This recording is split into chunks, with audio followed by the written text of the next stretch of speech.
হযরত ওমর ইবনুল খাত্তাব সারা দুনিয়া যিনি লিড দিতেন, আল্লাহু আকবার, যেনাকে শয়তান তোয়াজ করে চলতেন, একদিন দেখতেছে হযরতে রাবি রাদিয়াল্লাহু তাআলা বর্ণনা করছেন, কাঠ কেটে আসতেছেন জঙ্গল থেকে উবাইদুল্লাহ বিন ওমর, দেখতেছেন যে আব্বাজান আসতেছে, তোমার ছেলে, ছোট ছেলে। বলে আব্বাজান আমরা আছি তো, আমার কাছে বলেন, আমি কাঁধে উঠাবো, আপনি আমিরুল মুমিনিন, আপনি বাদশাহ, আপনি কাজ কেন করছেন? তখন বলে নফস বড় ডিস্টার্ব করছে। সবাই শুধু আমিরুল মুমিনিন বলে, আমার নবীর খলিফা, দ্বিতীয় খলিফা, যদি হতো নবীর পরে নবী হতো তাহলে ওমর হতো। বারবার বলছিল নফস বড় ডিস্টার্ব করছে, অহংকারী হয়ে উঠছে, এজন্য শাস্তি দিচ্ছি। সুবহানাল্লাহ।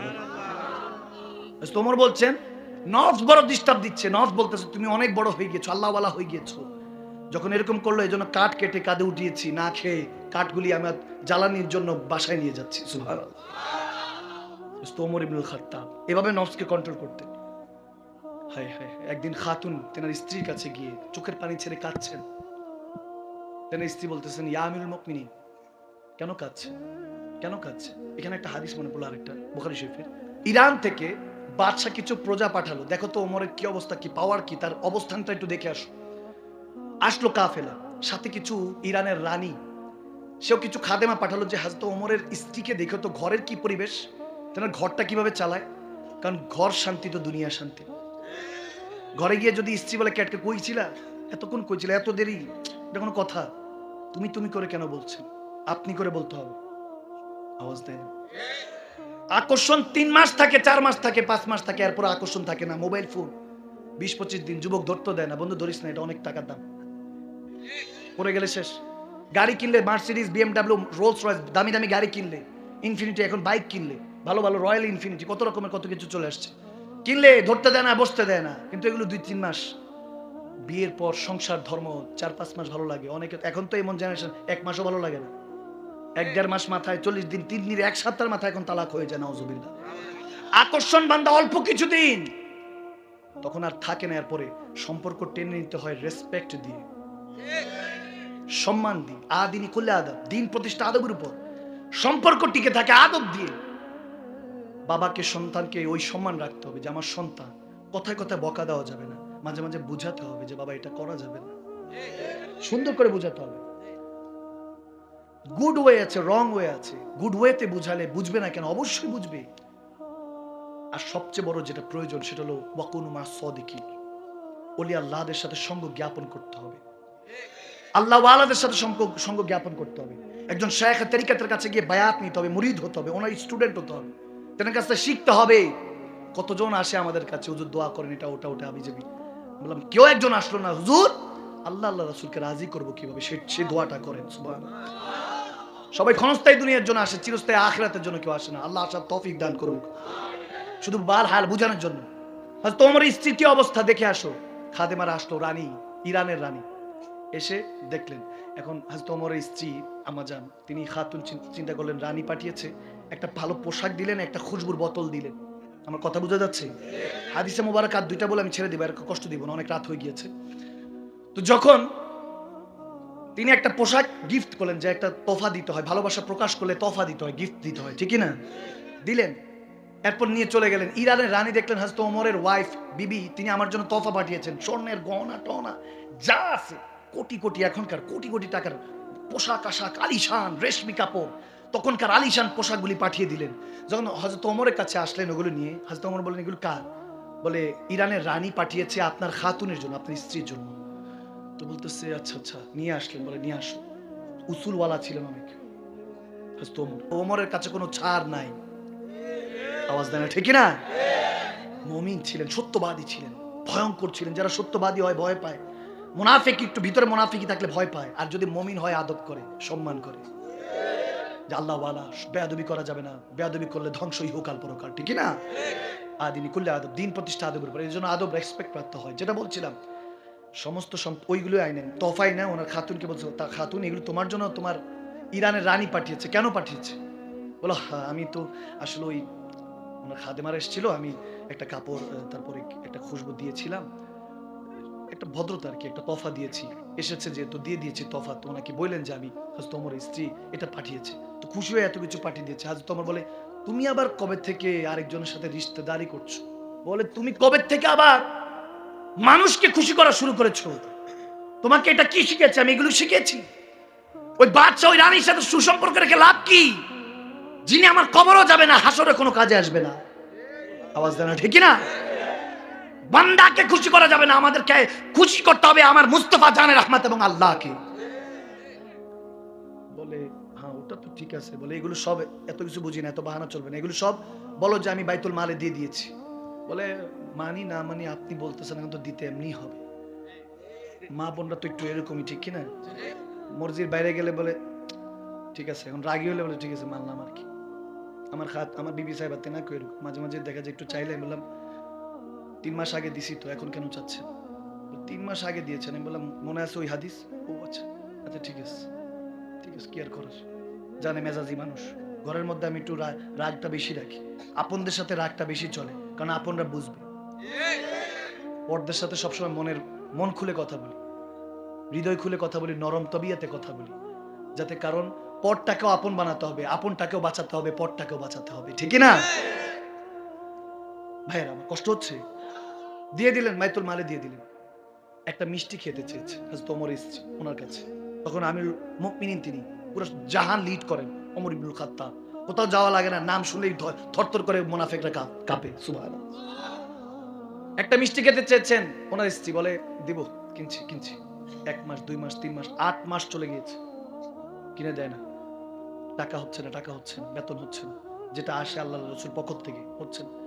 আল্লাহু আকবার। 8 মাস পরে তেনার খাতুন 8 দিরহাম ওনার হাতে দিলেন, যে এই 8 দিরহাম নেন, একটা মিষ্টি কিনে নিয়ে আসেন। বলে তুমি টাকা পেলা কোথায়? বলো যে বাজারের জন্য যেটা দিতেন ওখান থেকে 1 দিরহাম করে জমিয়েছি, আপনারই টাকা, হালাল টাকা, কোনো সমস্যা নেই। তিনি বললেন আচ্ছা ঠিক আছে। টাকাগুলি নিলেন, ঘর থেকে বেরোতে নাই, চোখ দিয়ে পানি পড়ছে টপ টপ করে। ইয়া আল্লাহ, তুমি তো আমাকে 1 টাকা হলো বেশি দিয়েছো, আমি তো ওটার যোগ্য না। কাঁদছেন, ভয় কাঁদছেন, আল্লাহর কাছে কি হিসাব দিব, কি হিসাব। বাইতুল মালে সাহাবাদের কাছে গিয়ে বলতেছে এটা নাও। বলে আমি মুমিন, এটা কি? না 8 দিরহাম নাও, আমার 1 দিরহাম স্যালারি কমাও, আমার 1 দিরহাম স্যালারি কমাও। তেনাদের কথা বলছি, যেনাদের ক্ষেত্রে আমার আল্লাহ বলতেছেন লাকাদ রাদিয়াল্লাহু আনিল মুমিনিনা ইয ইউবায়িনুকা তাহতা শাজার।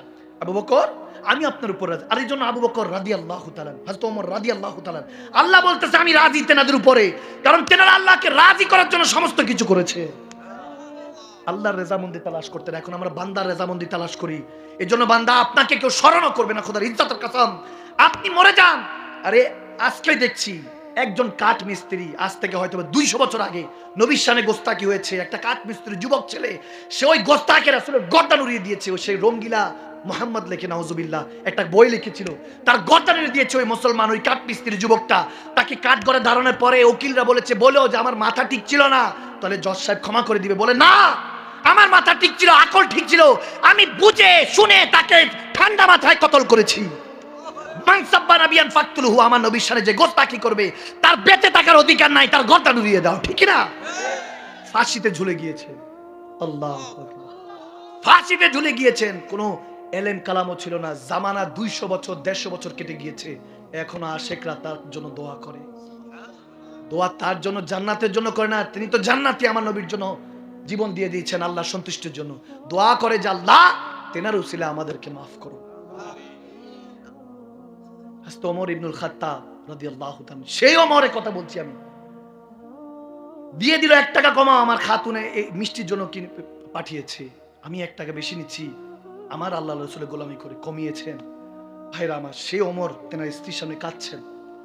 বলে খাতুন, ওমর বুড়া হয়ে গিয়েছে, এখন আর ওমর নামে ভয় পায়। ওমরকে দেখলে কেউ হয়তো বা এখন ভয় পাবে না। 62 বছর চলে হযরত ওমরের। বলে 63 বছর আমার পেয়ারা নবী চলে গিয়েছেন, আর 2-1 বছর আছে, যাই না কতদিন হায়াত রেখেছে, দাড়ি পেকেছে, এখন আর উঠতে গেলে সোজা উঠতে পাই না, মাজা জোর পাই না, হাত লাগে। এখন বিছানায় শুলে অসুস্থতা বোধ হয়, ঘুম আসে না, এই পিঠ ওপিঠ হতে থাকি। এখন আর আপনদের কথা ভাবি না, এখন আর পরদের কথা ভাবি না, খেয়াল শুধু কবরে গেলে নবীকে চেহারাটা দেখাতে হবে। 2 হাত দিয়ে আপনদেরকে দাফন করে রেখে এসেছি, ওই জায়গায় আবার যেতে হবে আমাকে, সময় শেষ। খাতুন, আজকে কাঁদতেছি, তুমি জিজ্ঞেস করছো, বুখারী শরীফে হাদিস। খাতুন ওনার স্ত্রী বলছেন, কেন কাঁদছেন আপনি?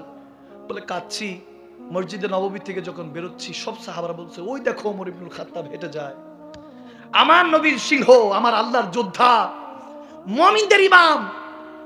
আজকে যখন বারবার বলতেছে ওই দেখো যাকে দেখলে শয়তানও তোয়াজ করে চলে, তিনি হেঁটে যাচ্ছে, বাহ বাহ মারহাবা জিন্দাবাদ দিচ্ছে, নারা দিচ্ছে। খাতুন তেনারা তো আমাকে তাসদিক করলো, আমাকে ক্ষমা করে আপন করে নিল। ভাবলাম ঘরের মধ্যে তো আমি হাল বেহাল করে রেখেছি, অনেক স্ট্রিক্ট ছিলাম, শক্ত ছিলাম, কঠিন ছিলাম, অনেক কিছু চেয়েছো, কখনো মিষ্টিও চেয়েছো, ওটাও কিনে দিতে পারি নাই।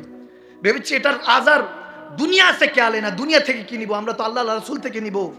এই জন্য দুনিয়াতে যত পেরেছি কম খরচ করেছি, যত দেখিয়েছি কম দিয়েছি। খোদার ইজ্জতের কাসাম, এই কোট অন্য কেউ দেওয়া, এই পাঞ্জাবি অন্য, জুব্বাটা অন্য কেউ দেওয়া, এই ঘড়িটা অন্য কেউ দেওয়া, আংটিগুলো অন্য কেউ দেওয়া, চশমাটাও একজন তফা দিয়ে দিয়েছে, টুপিটা একজন অন্য কেউ দেওয়া। নিজের বলতে কিছুই কিনে নেই। আমি মাদানী সাহেবের কথা বলছি, ওয়াল্লাহি হাদিয়া কোরআন শোনা বয়ান করার পরে লক্ষ লক্ষ টাকাও হাদিয়া দেয় বান্দা, এক পয়সা আমি ওখান থেকে নেই না, আল্লাহর কসম করে বলছি। ওটা আমার মুর্শিদে করিমের পরিবারের জন্য, আমার শাইখ তরিকাতের পরিবারের জন্য হয়তো খরচ করি। নিজের হক হালালের পয়সা এটা, আমি ওটা খরচ করি না। মাদ্রাসা করার চেষ্টা করছি, মার্কাজ করার চেষ্টা করছি। আমার আল্লাহর ঘর তো আছে, নবী বলেছেন মসজিদ আল্লাহর ঘর, মাদ্রাসা আমি নবী মুস্তাফার ঘর। আল্লাহর ঘর তো অনেক আছে, নবীর ঘর পারফেক্ট নাই, এজন্য আল্লাহর ঘরের সেজদাটাও ঠিকমতো আদায় হচ্ছে না। শিক্ষা উঠে যাচ্ছে, অশিক্ষিত হয়ে যাচ্ছি আমরা। মূর্খ নামে আমাদেরকে চাষাবাদ শেখানো হচ্ছে। আমরা ওই জ্ঞানের নামে, শিক্ষার নামে আমাদেরকে ডারউইনের মতবাদ শিখে দেওয়া হচ্ছে। আমরা বানর থেকে নাকি এসেছি মানুষ, নাউজুবিল্লাহ। বাবা আদম সন্তানদেরকে এগুলো বলাচ্ছে, এগুলো শিখাচ্ছে পাঠ্য বইয়ের মধ্যে থেকে। ট্রান্সজেন্ডার এরকম বিভিন্ন রকমের আমাদেরকে হিজ্জা বানিয়ে ছেড়ে দিচ্ছে, নাউজুবিল্লাহ। ছেলে মেয়ে হতে চায়, মেয়ে ছেলে হতে চায়। দুনিয়া যখন বর্বরতা, আমার দাদা মুর্শিদ কেবলা জিহাদ করে কাটিয়েছেন। চিন্তা করলাম তিনি আবাদ করেছেন, কিন্তু মাদ্রাসা করার সুযোগ হয়তো বা পান নাই। আমি ওই চেষ্টা চালাচ্ছি, ওই দিনের কথা বলছি যে দিন আমার নবী দিয়ে গিয়েছেন আপনাদেরকে, আমাদেরকে। ভাইয়ের আমার, খোদার ইজ্জতের কাসাম, ওই দিন আমরা ভুলতে বসেছি। সময় শেষ, কাবার কাছে এখন দুনিয়া পৌঁছে গিয়েছে। হযরত ওমর ইবনুল খাত্তাব কান্না করছে, খাতুন তুমি ক্ষমা করে দাও, তোমার কাছে ক্ষমা চেতে এসেছি। সন্তানের কাছে ক্ষমা চাচ্ছে। হযরত ওমর ইবনুল খাত্তাব ফারুকে আজম, সত্য মিথ্যা পার্থক্য করনেওয়ালা, যেনাকে আল্লাহ লকব দিয়েছেন, তিনি সবার কাছে ক্ষমা চাচ্ছেন, আমাকে ক্ষমা করে দিস বাবা, তোর হক আদায় করতে পারি নাই। মাইকে বলছে, স্ত্রীকে বলছে, মা হাফসা যিনি আমার নবীর স্ত্রী, হযরত ওমরের সাহেবজাদি, তেনার কাছে বলছে, মা গো আপনি তো আমার মেয়ে, আপনি তো এখন আমার মেয়ে না, আপনি আমার মা, আপনি আমার নবীর স্ত্রী, আপনিও ক্ষমা করে দেন, ঠিক মতো লালন পালন করে নাই। নবীজির কাছে দিয়ে সবাই হাত ধরছে, আব্বা আপনি সবসময় হকের পথে ছিলেন, আপনি কি জন্য এইভাবে কাঁদছেন? কিন্তু ওনার খাতুন চোখের পানি ছেড়ে দিয়ে বলছে, আমি মাফ করব না, আমি মাফ করব না। তখন হযরত ওমর বলছেন, কেন কেন মাফ করবেন না? মাফ করে দেন না, স্বামী হিসেবে তো আপনার হক সম্পূর্ণ দিয়েছি, হয়তোবা কোনো না কোনো ভাবে কিছু ছুটে গিয়েছে। আমার রাসূলের উম্মতদেরকে, উম্মতে মুস্তাফাকে জাহান্নামের আগুন থেকে হেফাজত করতে জীবন যৌবন দিয়ে দিয়েছি। অতীতে তো কত গুনাহ করে ফেলেছি। আমি ওমর ইবনুল খাত্তাব, আমার বাবা খাত্তাব যখন 7-8টা উট চড়াতে বলতেন যে এই 7-8টা উটকে লাইন করো, করতে পারতাম না, চাবুক মারতেন। আমার ঘরে কি হয়েছিস তুই? আমি সে ওমর, আজকে সারা দুনিয়া লিড করি, এটা তো আমার নবীর সাদাকা। সেই নবী উম্মতের জন্য রাব্বি হাবলি বলে উম্মতি বলে কাঁদে, উম্মতের জন্য করব না। খাতুন ক্ষমা করে দাও, মাফ চাচ্ছি তোমার কাছে। হযরত ওমর ইবনুল খাত্তাবের স্ত্রী বলতেছেন, আপনাকে ক্ষমা করব না। বলে কোন একটা শর্ত আছে, আমার একটা শর্ত আছে, তাহলে ক্ষমা করবো। বলে কি? বলে হাসরের ময়দানে প্যারা নবী যখন আপনাকে জান্নাতে নিয়ে যাবে, আমি আপনার সাথে আমাকেও নিতে হবে, আমাকেও নিতে হবে। যখন বলতেছে আমাকে নিয়ে যাবেন, তো তখন বলতেছে, খাতুন এত বড় গুনাহগার আমি কিভাবে বলবো যে তোমাকে আমার সাথে নিব? যদি দয়াল নবী আমাকে শাফাআত দেয়, যদি সুপারিশ করে, আল্লাহ যদি জান্নাত দেয়, ওয়াদা রইলো তোমাকে না নিয়ে আমি জান্নাতে প্রবেশ করব না। তখন খাতুন আর ভারতে ওমর এবং তেনার স্ত্রী একজন আরেকজনের হাত ধরে কাঁদছে, কাঁদছে, কাঁদছে। একজন নেককার স্ত্রী বান্দার জন্য কত বড় নিয়ামত, আমার নবী বলেছেন জান্নাত থেকে কোনো অংশে কম নয়। একজন আরেকজন স্বামী স্ত্রী হাত ধরে কাঁদছে, দুজনে আল্লাহ রাসূলের সন্তুষ্টির জন্য জীবন পাড়ি দিয়ে দিয়েছেন, বৃদ্ধ অবস্থায় কাঁদছেন। ভালোবাসাটা কোন মাকামে চলে গিয়েছে আল্লাহ মালুম। কাঁদছেন দুজনের কাঁধের মধ্যে মাথা ফেলে কাঁদছেন। হাদিসের এই জায়গার মধ্যে পড়তে লাগলাম, তখন আস্তে করে খাতুন বলেন, হুজুর আপনি তো আপনারটা চেয়ে নিয়েছেন, আমারটা কি একটু চেতে পারি, চাইতে পারি? বলে বলো। তখন বলতেছে, হুজুর ইয়া আমিরুল মুমিনিন ওমর ইবনুল খাত্তাব, হে আমার নবীর দ্বিতীয় খলিফা, আজমতওয়ালা খলিফা, হে আমার আল্লাহর খাস বান্দা, হে আমার শানওয়ালা আমার স্বামী, আপনার কাছে একটাই চাওয়া, মৃত্যুর আগ পর্যন্ত যতদিন আল্লাহ হায়াত রেখেছে এভাবেই আমার নবীর উম্মতের খেদমত করে যাবেন। আমি আপনার জন্য আমার সন্তানদেরকে মানুষ করেছি, আপনার ভাত রান্না করেছি, আপনার খাবার রান্না করেছি, আপনার কাপড় ধুয়ে দিয়েছি, সব হুকুক আমি মাফ করে দিব। আমি আরো খেদমত করব, আপনার জন্য আরো বেশি খেদমত করব, যেহেতু আপনি ওয়াদা করেছেন। এই দিনের অপেক্ষা ছিলাম, এই দিন যেদিন আপনি বলবেন আমাকে মাফ করো, এই দিনে অপেক্ষা ছিলাম যে যেদিন হয়তো বা একটা সুযোগ আসবে আপনার কাছে চাওয়ার, এই দিন আজকে আল্লাহ আমাকে দিয়েছে। আজকে আপনি শুধু একটু দোয়া করেন যাতে আমি মৃত্যুর আগ পর্যন্ত আপনার খেদমত করে যেতে পারি। আমি ঘরে আপনার খেদমত করব, আপনি বাইরে দুনিয়াতে আমার নবীর উম্মতের খেদমত করবেন, আমার নবীর গোলামি করবেন, আল্লাহকে রাজি করবেন। তখন হযরত ওমর ইবনে খাত্তাব চোখের পানি ছেড়ে বলে, ইয়া রাসূলুল্লাহ, আপনি বলেছেন সাদাকতা ইয়া রাসূলুল্লাহ, যদি আল্লাহর রাসূলের জন্য ওমর, আল্লাহর রাসূলের জন্য যদি জীবন পার করিস, খোদার ইজ্জত কসম, ঘর আবাদ হয়ে যাবে, দুনিয়া আবাদ হবে। শুধু সেখানেই শেষ নয়, দুনিয়া আখিরাত তুই মালামাল হয়ে যাবি।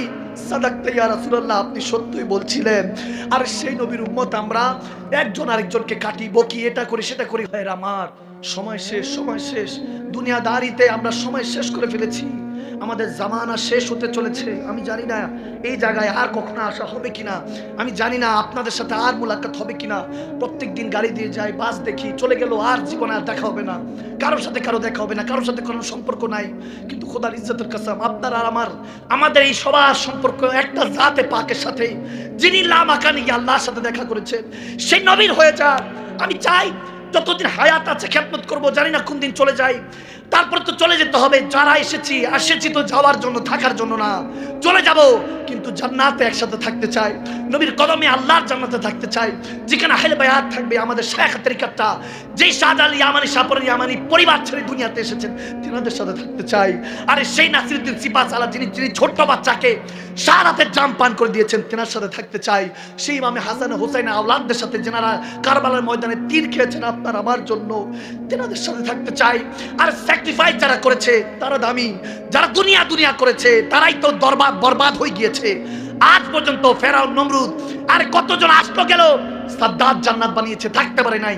আবু জাহেল থেকে শুরু করে ইয়াজিদ ভাইয়ের বংশধর পর্যন্ত কতজন আসলো আর গেল, কিন্তু আমার নবীর, আমার হুজুরের ভালোবাসা ঈসার উল্লাহর আগ থেকে নয়, বাবা আদমের থেকে শুরু হয়েছে, কিয়ামতের পরও থাকবে। সেই নবীর সাথে দুই হাত তুলে দিয়ে বলুন, জান্নাতে থাকতে রাজি আছে কি নাই? নিজেদেরকে পরিবর্তন করতে রাজি আছে কি নাই? আল্লাহ আজকের এই মজলিসকে কবুল করুন। আজকে থেকে যুবক বলবো না নামাজকে কাজ আছে, কাজকে বলবো আমার ইন্নাস সালাতা তানহা আনিল ফাহশাই ওয়াল মুনকার। একমাত্র ইবাদত তোমাকে সমস্ত কিছু পাপ কাজ থেকে হেফাজত করবে।